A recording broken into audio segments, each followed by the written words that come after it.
First Lady Sandra Granger explained that domestic violence in Guyana transcends religion, class, and even ethnicity.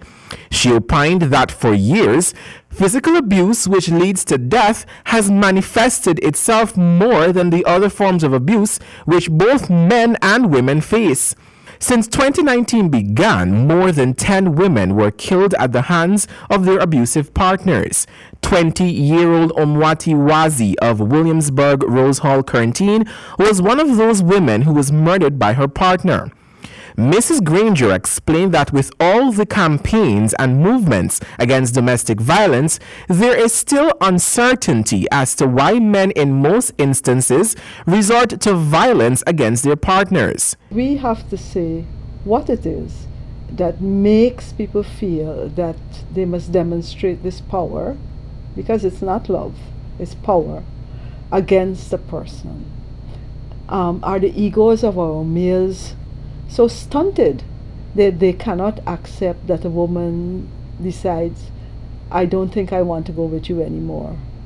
Or if she answers him back, he can decide, well, this is not, quote, respectful to him. She further noted that while men are most times publicly the perpetrators of domestic violence, women have also executed the same abuse towards men, some of which remain unreported due to several reasons. I think we have to look at this. How do we perceive each other? And it goes back to the kind of training and socialization that our children get from the inception. And you may know I've always been an advocate of HFLE from nursery, because that is when young people learn to understand who and what they are, and why they are different, and why they are like other people.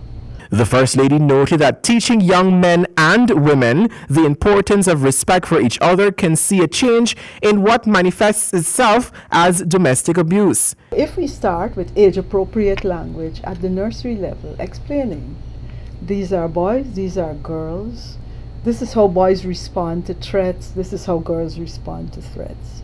So you don't have this image, which is also perpetrated in our advertising, I think, and some of the shows, of this muscled macho man, you know, proving his strength and his power wherever he goes.